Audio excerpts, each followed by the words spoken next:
uncertainty is a lot of our budgets are getting cut, right? And then if the budget's getting cut, how do we convince executives? How do we show where we still need to have investments so that we can strengthen and do the best we can during this time, but we're also the best prepared afterwards? And that's a difficult discussion with so much uncertainty around. And I know that's something that Greg and Erik definitely want to talk to. So if you guys want to just pop right in and talk about that, that'd be great. And welcome, Greg and Erik. And thank you for having us. Yeah, we're pumped to be here. We are super excited to be here, and I'm super psyched to see how many folks we have on this video call. That's pretty cool. You guys are a fantastic community, and we really love being a part of it. So great question. Everybody is obviously experiencing some version of this fear, and the reaction is, oh my God, we can't sell anything. We need to cut our budget.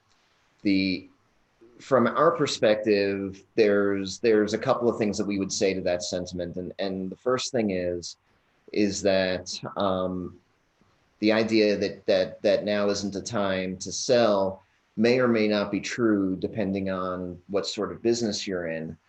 But there are other things that marketing does besides help sell things. Marketing is also, we like to say that there are 4 true outcomes for marketing. You can drive sales, certainly, drive awareness, drive engagement, drive retention. And even though we may not have, depending on our industry, a whole lot of opportunities to drive new leads and things like that, we may very well have the opportunity to push retention, to increase engagement, to get our name out there.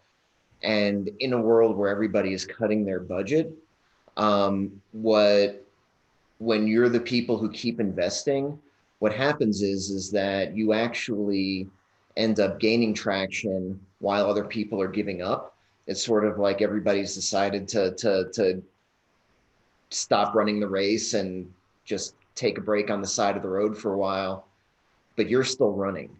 When we keep investing in marketing during a downturn in the economy, for whatever reason, whether it's a pandemic, whether it's just a regular old recession, stock market crash, all the various things that happen, when you keep investing during those times, what ends up happening is you end up leapfrogging your competition in a lot of ways. And so that's where we're encouraging people to not give up and to keep investing, invest in awareness, invest in keeping your current customers happy, invest in finding ways to further engage them. And even if you can't get new leads right now, that's not a cause to stop marketing. And Erik mentioned really briefly, this is an important point. Depending upon your business, it may or may not be a good time. We like to measure our success very objectively using the cost of acquisition. And that basically covers all the costs that you'd have on the front end of acquiring somebody and up until the point that they pay. And then on the second half of that journey is going to be their lifetime value.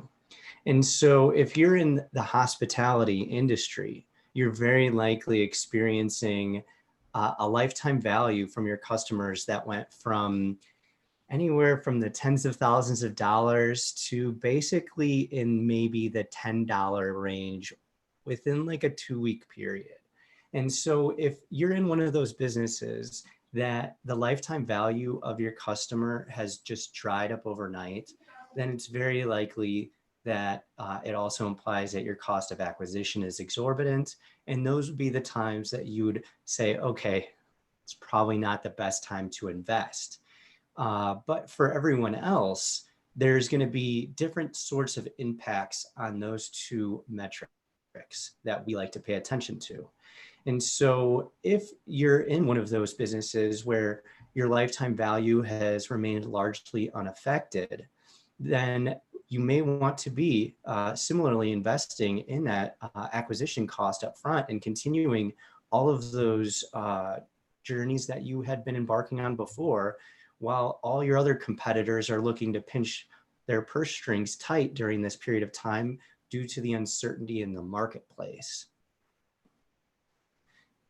Erik, back to you. Okay, and I just add one thing too. One of the things I like about the 4 steps you define for success is it's not just about where your organization is, but it's where your customers are, right? So we had a question here from Beth who's talking about how higher ed customers just don't have any room to listen to anything that's not crisis related message because they're so busy. But you know what? That's a good point. But then maybe one of the focuses here then isn't about getting new ones, but what can you do in a support role to kind of drive retention? How can you just be there enough for them that they feel supported? Well, and I love to be able to talk specifically about that industry because there's probably going to be a lot of cutting off one's nose to spite their face in this situation, because while you're managing the crisis, we know there's going to be second or and third order crises that unfold as well. And they're just not as high a priority right now, especially as it relates to higher ed, where they have a two-front war. A lot of them aren't reimbursing for what occurred at the end of the year. And then coming up in the new year, they have a lot of them are looking at lower enrollment due to just less demand, because students that would normally be incoming are being much more hesitant. And so what's happening is the lifetime value in higher ed probably hasn't changed much, but that acquisition cost is definitely going to get driven up. Getting people to show up for those tours and everything else is going to be a lot more challenging. And so if you're purely focused on the crisis at hand, then you're probably going to miss the boat on the thing that actually keeps universities afloat, which is generally enrollment.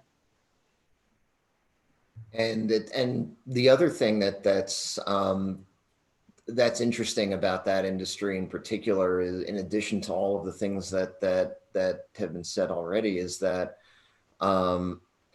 we're talking about an industry where there has been an almost overnight shift in the buying criteria, because now you're not just buying potentially the college experience or the higher ed thing, or you're potentially buying into an education that for the foreseeable future is probably going to be in some part significantly online. And for many students, now there have always been a contingent of students that were looking for online learning opportunities and virtual college opportunities. But now that's very suddenly a mainstream buying criteria. The marketplace, I heard, and I don't believe this is an actual statistic. I think it's more of just a reflection on where we're at. But I heard recently somebody said that over the course of a month, our entire society has basically been forced to evolve about 15 years worth of space. We're doing things virtually that we never did before. And there's going to be some sectors where even when coronavirus is over, that we don't just go back. I don't think that all of a sudden people are going to be like, okay, let's all live in the dorm again in college. I think that we're going to see kind of a blending of the old and the new. I don't think that we're going all the way back. And so this is also a really great time to start listening to the marketplace and doing all of that Nahito work, which also is a marketing investment, because the marketplace is changing and it's changing week to week, and aligning with them is going to be something that is more so than ever an ongoing thing. Greg just put this on the oh my God. Oh. We just heard an audible "oh my God" from somebody. So this is clearly resonating to some of our audience. So there's a couple of things that have come up in the channel regarding how to invest, in the challenges that people are facing with a rapidly changing marketplace. But the beauty of the fundamentals of marketing is that despite all of the things that are going on in our environment, the process of marketing has been the same and will continue to be the same despite the different tools that we use, the mediums that will, of course, change and advance. The process remains. And so what we're looking at here is a journey. It's how we come to acquire the people that we're targeting. And so I think the real lesson for everyone that applies across the board, regardless of whether or not you have any sort of budget, it's increasing or decreasing, is that this is a good time to go back to the drawing board to identify and understand the marketplace. Because since it changed, we now have to reevaluate everything we believed we knew before as it related to our target audience. These profiles that you had of who it is that you were going after, the personas. These are the times that we should really, like Erik said, the Nihito, the research. We can do all of this stuff right now. And not only can we do it, but it's the best time because so many people have more time on their hands and they want to give you input. My wife just yesterday said she there is a some Lula product. I feel like that name's getting used a lot in women targeted sectors. But is she buying yoga pants? Is that? I'm not sure. I think it's not LuLaRoe. It's Lula something else. Oh, okay. But I bet the same people started it. Who knows? That she had a $10 coupon to take a survey, and she said that she clicked it, and like after her first screen, it only budged like 2%, and she knew it was going to take a while. Like they said it was going to be a 10-minute survey, but she was like, I'm committed at this point. Like I'm already there. I might, and she's like, it took me like almost 30 minutes and it was for a $10 coupon. So this is like a super cheap and easy time to start getting that intel because people are at home. They want to provide feedback. Anybody that they feel at all loyal or committed to, I think is going to get the best information they've ever been able to get. And so this is the time to wade in the water a little bit before we start to focus on this journey and tell our salespeople to Sherpa for us up the hill. We have to reconnect all the dots here about connecting the things that we know about our marketplace to what we do and how we can help people with their specific needs. Because this whole portion is just it's a new island now. Yeah, and they're going to be, and every time you make a sale, we got to get all the way up to the top of the hill. And of course that, summiting the hill is equivalent to cost of acquisition. There are portions of the hill though, that may be getting less steep as we go versus, but we're not, but if we're not doing our work and if we're not connecting with the marketplace, there's no way for us to figure out where those opportunities are. And if we essentially shut down marketing, we're shutting down that whole opportunity. I'll bring it back to this one too. So we overlaid the things that marketers can influence when you're in product marketing, the objectives that you can set and the things you can do with that buyer journey. So going from the understanding up until the decision, these are the things that we could do at each step to help people up the hill from a marketer standpoint and reduce the cost of acquisition.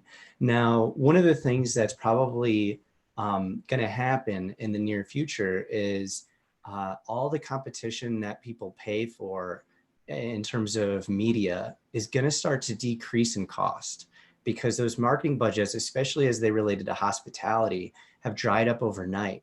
And so more people are going to have opportunities to invest in digital marketing on a cost per click or cost per million basis.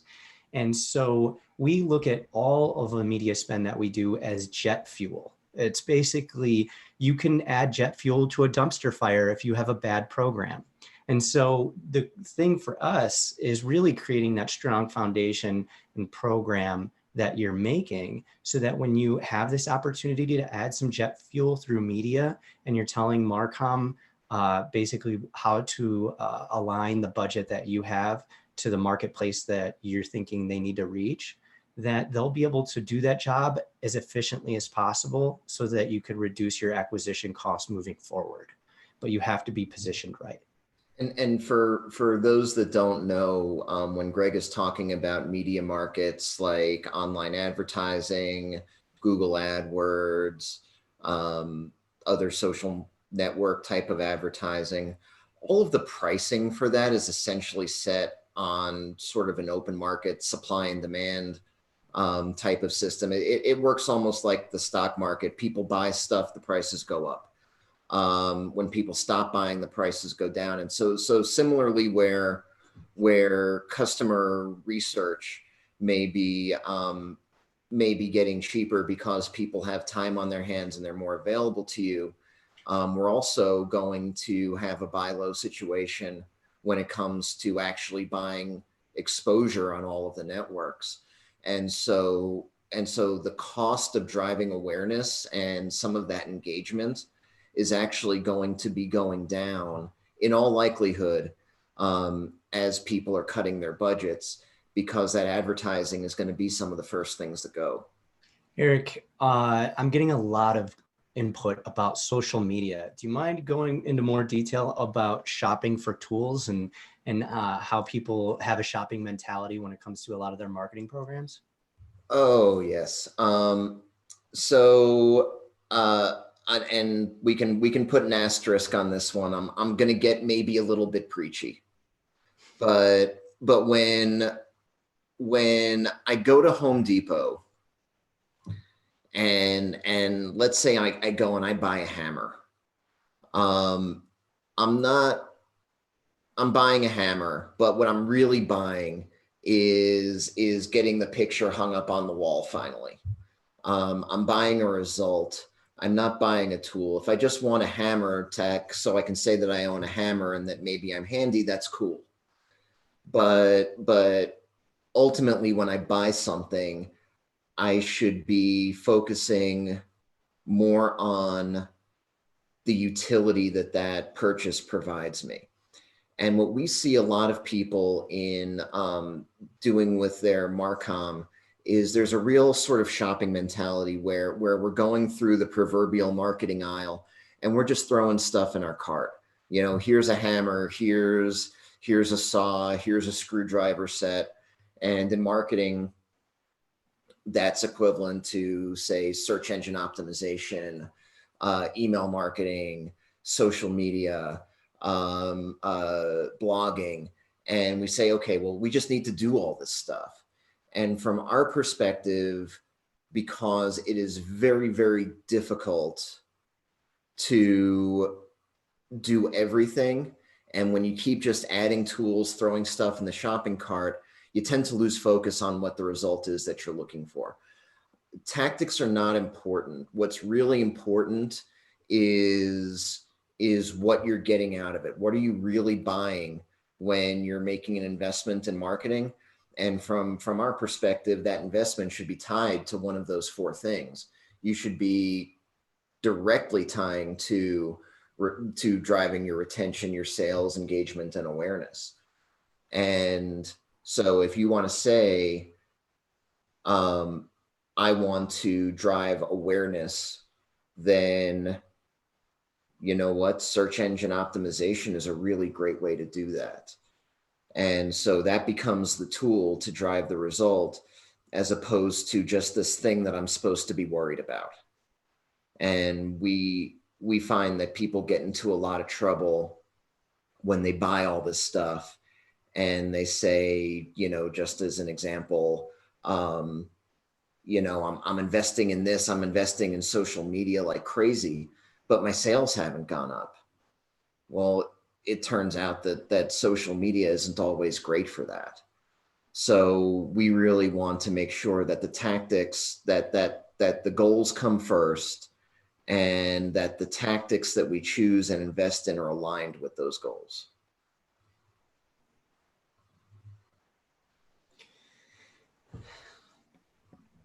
There's been a question that came up regarding, so there's things that are very specific. I don't know if we could get enough into driver education, but I do like, there is a question. My daughter is doing online driver's ed right now, and it is a pain in, oh my God.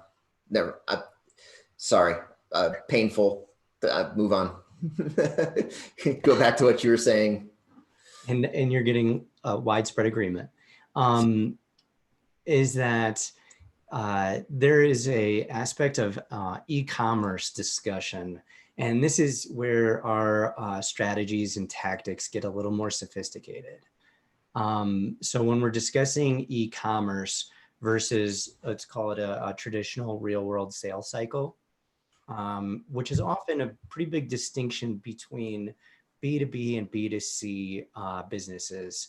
And then this is where it becomes really difficult to speak to all product marketers, product marketing managers, and so on in the same way, because these engagements are so different fundamentally. One of the things that occurs as your business becomes more digitized, so if you have a completely digital sales process, then sales people don't really have much going on in that funnel, or tunnel as we call it, which is that basically what happens is marketing takes over. It's just like how with Amazon, to make a purchase with Amazon, especially in the marketplace, you don't need any sort of salesperson. You arrive to the website often through Google, or you start on Amazon, you find the product that you need, you make a purchase with your credit card. That entire process is completely marketing's forte. They get to control and optimize that entire process from beginning to end. But once you introduce a little more sophistication where what you're selling requires customization, where it requires a little more hand-holding, maybe sophistication, then you start to separate yourself out from this pure marketing realm into a more traditional sales cycle. And that's where marketing is providing the assist. It's enabling your sales process. It's helping to refine it so that you can help decrease their acquisition costs and make it as easy as possible for them to Sherpa your acquisitions up this hill. And so for purely digital businesses and B2C in particular, really your role as a product marketer should be immense. The amount of responsibility, the amount of teams you have underneath you should encompass all the way from your, all the way from your operations through your finance and into like your front end of the people who are actually editing the website and making content and so on. But in a more traditional business, then your team's probably going to have less control over that full process and more influence. All right, I think my mic's working. One thing that I wanted to see, I think there's an undercurrent for several questions and spots, is sort of the devaluing that comes to a lot of people naturally of online experiences versus in person.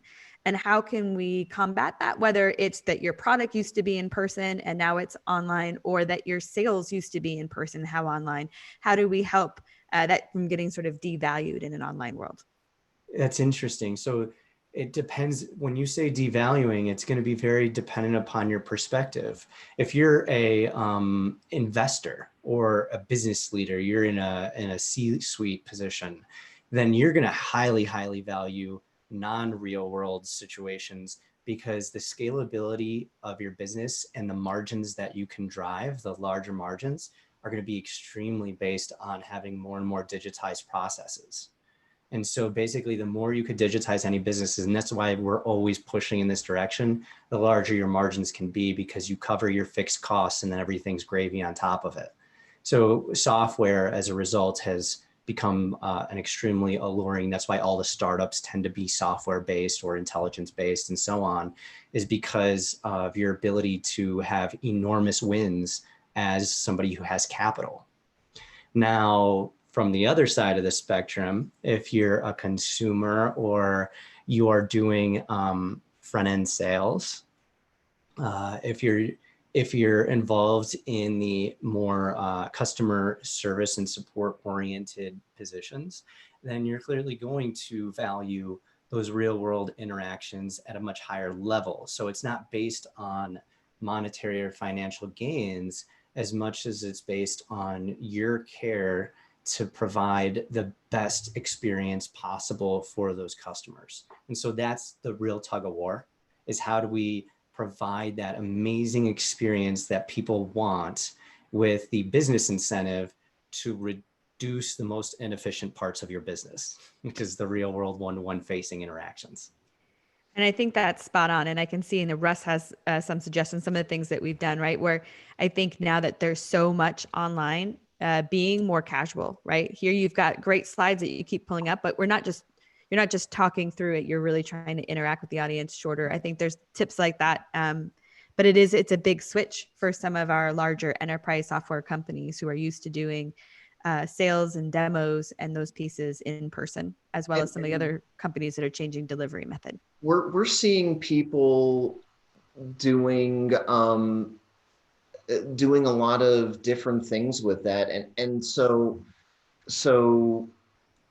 we've lost the ability to engage in person like we used to, and that's just something that right now is a very difficult thing to do safely. So we're sitting at home, we're on our video screen. I heard, I was talking with a business owner the other day, and she said that instead of taking people to lunch, her salesperson actually started sending like actual silverware sets to his prospects and saying, hey, let's do lunch. You bring your lunch, I'll bring my lunch. Let's sit in front of Zoom and let's talk, and we'll talk about this thing. I'm seeing people, it's amazing how suddenly we all value the mail so highly, and the UPS guy. I'm seeing people actually going back to sending stuff as a replacement for that real world interaction. Maybe sending a box of goodies to somebody feels expensive, but it's actually less expensive than what we used to pay to put somebody on a plane and go, and go see them. So there's lots of ways. So even though we can't have the thing that we used to have that we really, really wanted, people are still really craving that interaction. And the little bits that you get are just so valuable. Somebody gave me a Grubhub gift card the other day, and I was like, oh my God, this is the greatest thing ever. I can get restaurant food. So it's kind of funny how things have gotten devalued in some ways, but the value of other things has elevated, and maybe it's making us more thoughtful. I think the personal touches are really popping for people because there's so little personal interaction that if you can do that, whether it's silverware or the Grubhub, I think it really, really resonates when it's authentic. And they're so easy to do. It's so easy to offer something nice to somebody, and it's just we're just having to do it in a different way than we were. Lunch is taking you out for lunch is no longer the highest expression of our corporate love for each other. We have to do other things, and we've got to be creative. So one of the places where we started was talking about, and I think you and I and Greg, it's so natural to think of, if you can at this time, it is a great time to invest in marketing and sort of grab some of that space as other people can't. If your executive team doesn't intrinsically understand that, how can we help convince them that this is not necessarily the time to retreat, but the time to march forward? So there's two parts of that I would like to touch on. The one is, I like the general rule of thumb that if you can't put the value that you're going to provide somebody in like your leader's position and how it's going to help advance their career, then you're unlikely to be able to move forward with that initiative or whatever it is you're trying to do. And so I think this is something I may have gotten from Pragmatic. So I don't know if I'm being a copycat here, but basically the ways you could frame your initiatives as it relates to how they're going to help somebody else be perceived in their leadership position is going to be lucrative.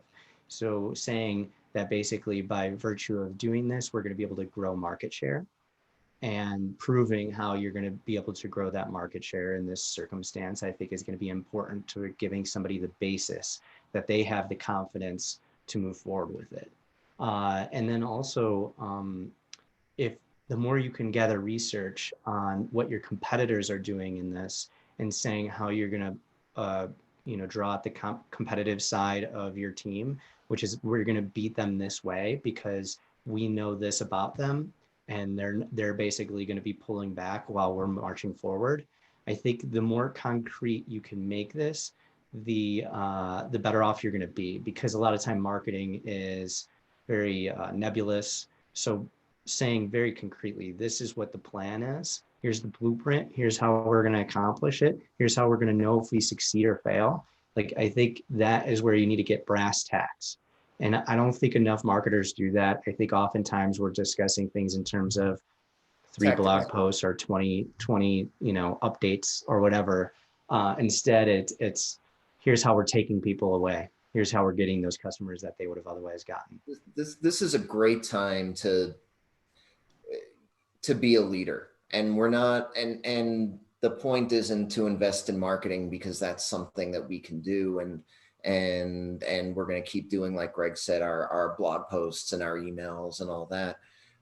This is an opportunity for us to improve. And I think that Greg is right. Marketers are not always the best communicators. And when we really marketers are often bad at marketing themselves is something that kind of hits home for me. And this is the time for us to really show the world that we are capable of leading, and show our executive teams that we're the leaders that they can trust. And we're in the same position, doing so much of our work within an agency structure, is we're having to do that for our clients. Our clients right now are looking for leadership, and we're in a position where we have to provide that the same way that you guys are going to have to provide that in your organizations. Show people what they have to gain, make a really great case for it. And at the very worst, even if the answer is no, you're still going to be remembered for being a good leader and putting together a really great plan. I think the important part is not to be like the cliche of marketing in my head, is that we could take any, like, give us some poop, give us some crap, and we'll put a nice bow around it and make it look pretty so people buy it. It's really, for us, being a marketer is being honest that we're dealing in poop. Like, say what your business is in its most bare bones terms, almost in an insulting way, and say, this is where we are, this is where we start, and this is what we could do with it, rather than saying, we're going to dress this pig up and put some makeup on it. Like, I think marketing is not about dressing things up. It's about being honest about who you are, where you're at, and what your business can accomplish with the target market. Absolutely. And I think being the voice of the market in there, doing that water research, as you guys put it in the water there, but is so key, because there is uncertainty. So I've talked to the market. This is what I know. I've seen the competitors. This is where the opportunity is. Here's the metrics and goals are going to know that we're successful. But I also think it's a really good time to make sure that in that plan, you're also saying how often you're going to evaluate it, right? This is not, we're going to put something out there in 6 months, we're going to see how it goes, right? Here's all the different ways we can pivot based on results. And again, to your point, you become a strategic leader in the company and not the department whose budget should be cut first. And even where we're looking at situations where the cost of sales may be going up, the cost of awareness is almost certainly going to go down. And there is always a knob that we can be turning to improve the standing of the company. We just need to be honest and strategic about what we're actually trying to impact right now. There's a million things that we can possibly impact. This is what we're going for right now, and this is what we're trying to work towards. This is what your dollars are buying. You know, I'm not trying to sell you a hammer. I'm trying to sell you awareness for this brand so that when recovery starts, people are ready to buy from us. Yeah. You have to. Sorry, go ahead. Go ahead. No, I was going to say, I think that, again, is super critical to let people know in advance what you're trying to drive. Because if you're driving awareness, the metrics that they're normally watching from acquisition and lead, they're just very different, right? Your sort of return on spend is very different. So you have to lay that out up front so that it can be judged successful. A lot of people that I've talked to will say things in the order of, I don't want to do research because I know where I am. What I'm more concerned with is where I want to be. But the issue with that sort of mentality is that you'll never get to where you want to go if you don't know where you're at to begin with. And not where you're at. Well, it's where you're at, where the market thinks you're at, right? Not where you think you are. It's where are they seeing you? And that's such a critical difference. Exactly. It's their perspective of you. It's like, you may know where you're at, but that doesn't matter to your bottom line. It's what the market perceives. Yeah, it's the whole pragmatic concept of inside out versus outside in. And right now, all of our outsides look way different. When we're in a situation where in some respect, it's pretty much universally lousy sort of for everybody right now in some regard. And whether that's, and for some of us, that lousiness is driven by professional or monetary concerns. For some of us, it's driven by childcare concerns or mental health concerns or isolation concerns. Or health concerns. We're all living a different version of this. Even between me and Greg and the other people that we work with, we're all living different versions of this. And we don't know what that experience is like or where the commonalities truly are until we really start asking questions and we get to the root of what is making people uncomfortable and what conversations are people open to having right now. It's even more so than ever before. I feel like our engagement really has to be driven way more by looking out the window than by looking into the mirror. And to bring this back into full circle with where we had started off and discussing the cost of acquisition and the lifetime value, it's really fun to see all these people communicating in this chat right now that are completely aligned with where we were going with this. And somebody had just said something about how important customer service and retention is. Exactly. Like right now, one of the keys that marketing can help shore up in the most efficient version of marketing is retaining customers and getting existing customers to buy more, to upsell, and to extend. So increasing or maintaining lifetime value as we speak. But in order to do that, we have to know what our lifetime value looks like. And if we could get snapshots of that into the past, then we'll have an idea of what the trend line is. It's even better if you can attach a lifetime value to a persona and you can get specific about what lifetime values you're really wanting to maintain versus maybe some that aren't as valuable, so that you could start to call them and let them go by the wayside. And then on the front end with the cost of acquisition, we would never tell anybody that this is the time to be driving all the sales in the world. It would be extraordinarily inefficient. Instead, what you're doing with the cost of acquisition is you're planning ahead and positioning yourself appropriately for when the water starts to rise again. And so that way, when the market starts to come back, when people are less, when they're more certain and they feel like decisions are less risky than they were, then you're perfectly positioned to float on that rising tide. And so really it's about maintaining what you have, and especially the good parts, and trying to see if you could do anything when growing those good parts, and positioning yourself for the next steps in the evolution of your business. And I think that's why the lifetime value metric is so important. I mean, customer acquisition cost is also key, but because it is a big mistake as a marketing group if you're not also focused on retention, upsells, lifetime value, and keeping them. And this is the place you can definitely shine now, and thinking about how it will set the environment right. We're still in a position to help companies make money. We're even if we're not doing lead generation, even if we're in a situation where our costs per acquisition are just astronomical, that doesn't mean that marketing is not in a position to impact the bottom line in a measurable way.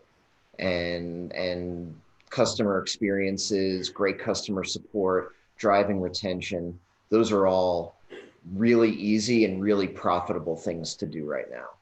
I'm going to give a shout out to Ross because he has some great input in that channel right now. He just said, what about extending existing hardware warranties to compensate for non-use during this time?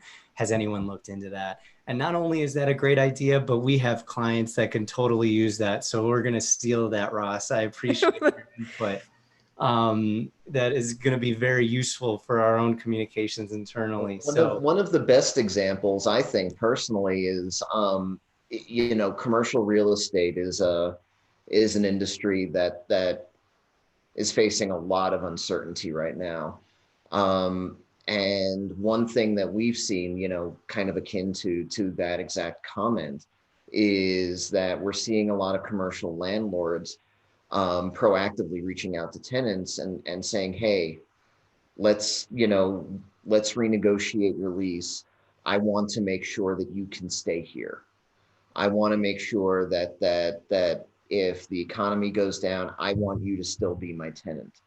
And so they're going to their clients and basically saying, hey, let's get in this together. And I think that any place where you have the opportunity as a business to profitably lock arms with somebody right now is a fantastic thing to do.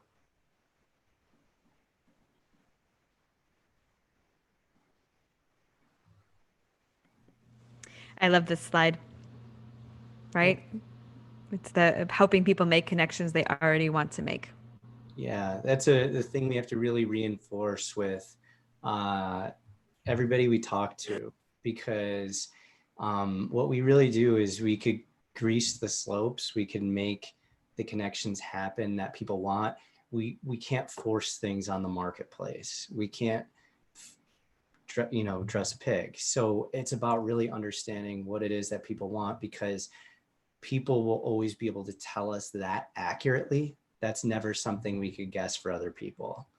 And so we know our own business goals, but customers know what challenges they face. And so it's up to us to figure out how to connect those dots between the two. And when you consider how, even in business decisions, how much our human thing where we are such emotional decision makers, when you factor in, when you look at how much that was already playing into how we make decisions about, everything from our business relationships to the services and products that we bring into our homes, we're very emotional. And right now, I think even more so. And when we talk about making that connection, the more human we can make it, I think the better. Mm-hmm. Going back to the only things that I remember from college were when professors would tell me, if there's one thing you need to take from this class, and then I would be like, that's what I'm listening to. I'm not listening to any, the rest of it was in and out. But one professor said, if there's one thing you could get, and it was a marketing research class. And he said, if we make decisions emotionally and then we justify them with logic after the fact. So basically we're constantly validating and figuring out ways to justify how we feel. And right now, how we feel, like Erik has said, is all over the board, and it changes from minute to minute throughout the day. But if you, as a business in any way, can make a connection that somebody already wants to make, then you're going to make them feel good. And the interesting thing is that I think that the logical justification part, especially in a lot of our more consumer side purchases, has really sort of dropped off. We don't, I think that we don't even, I think the justification piece is getting glossed over in a lot of our purchases right now. Because like, well, I don't need to justify that. I'm going to buy this impulse purchase on Facebook, or, I'm going to have that drink even though it's 12 o'clock because quarantine.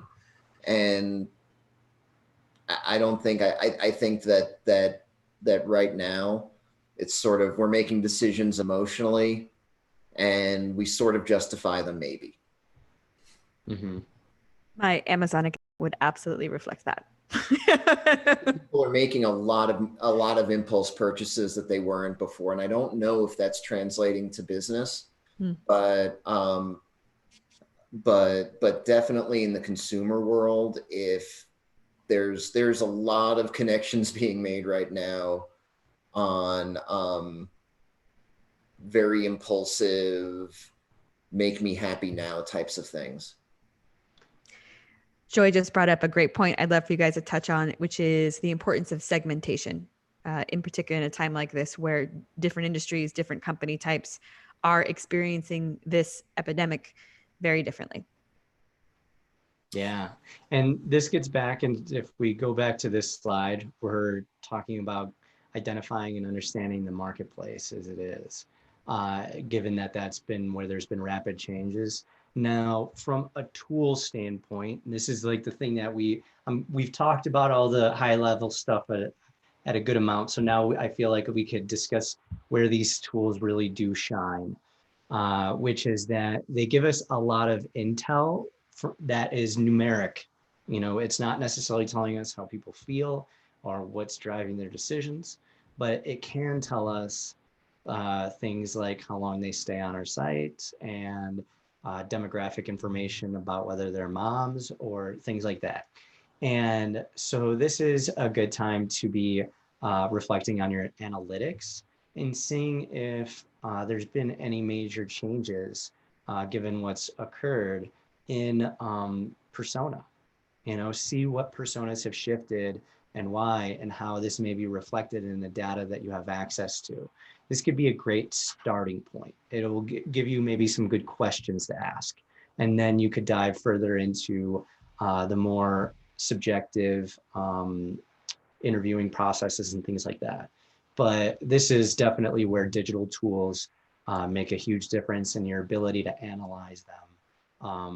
I think it's important to start to learn these platforms, because this is an area where I think a lot of people are resistant to jump in, or they'll have like an analyst or somebody who's lower level go through this stuff. It really does need expertise in terms of experience, in terms of your wherewithal. So it is worth diving into some of these tools on your own and understanding that better how to use them to get good intel. And keeping in mind, of course, that the tools can tell you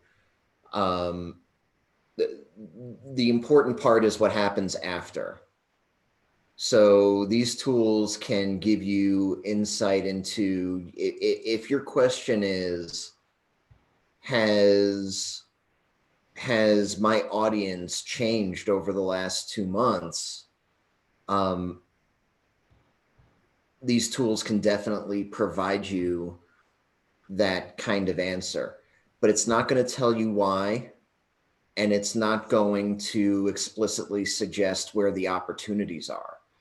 And so while the insights that you get from your analytics is going to definitely point you in a direction, I would really go back to our first message about doing that mojito work and doing the interviews and doing the research to really make sure that those things are being validated.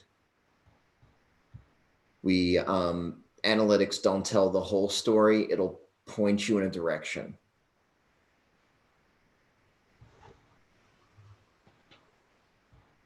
All right. The what, not the why. All right. This has been awesome. We're running out of time. But I'm gonna cheat and use my podcast question that I really like to end with, which is for Greg and Erik, if you were gonna have the people on the call do 2 things differently tomorrow based on what we talked about today, what are the 2 main takeaways you'd want to have them take?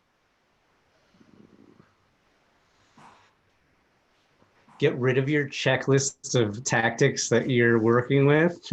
Start by throwing that in the garbage, and then start looking at yourself by lifetime value and cost of acquisition and working from there, what you're trying to influence in those ways. Start from the top and then work down.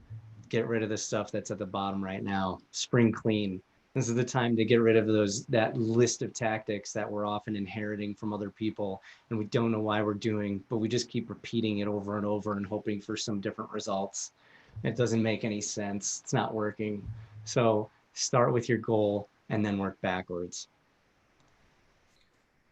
The one thing that I would add to that is definitely find a way to make a connection, a real connection with someone who's important to your business. It's the perfect time to do that. And then what I would add to that is take a really hard look at your customer experience overall right now and what you're actually delivering to folks, and list out all of the ways that you can make it better. And many of the things that end up on that list are likely going to be cheap or free. It's really amazing when you actually sit down and think about and talk to customers and discuss the things that really make their experience and how little those things cost. Generally, we're just so focused on lead generation and new sales that we forget about those people who are just, standing on top of the hill as our customers and wanting very much for us to give them all the reasons in the world to stay there. Focus on your customers. Great. All right. Thank you. Thank you, everybody, for joining us. Thank you, Greg. Thank you, Erik. It was a pleasure. Thank you for having us. We've really enjoyed ourselves. Awesome. All right. So a couple of reminders. Next week, next Tuesday, is on remote teams. Now, this is not your typical remote teams. We've all been doing remote teams. We've all figured out how to make it work. This isn't about making it work. It's making them thrive. We really don't know how long this is going to last. And this is about taking it to the next level. which I think is going to be a great topic. Also, every Friday, 10:30, you can see me online with one of our instructors asking or answering any of your questions that you have. And like I said, guys, the alumni community is opening up next week, and it has just great conversations. We've had several hundred people in the industry have been in there sort of building it up and helping go through. So I think it'll be a great place to check it out. All right. Thank you, everyone. Stay safe, stay healthy, and we will see you next week.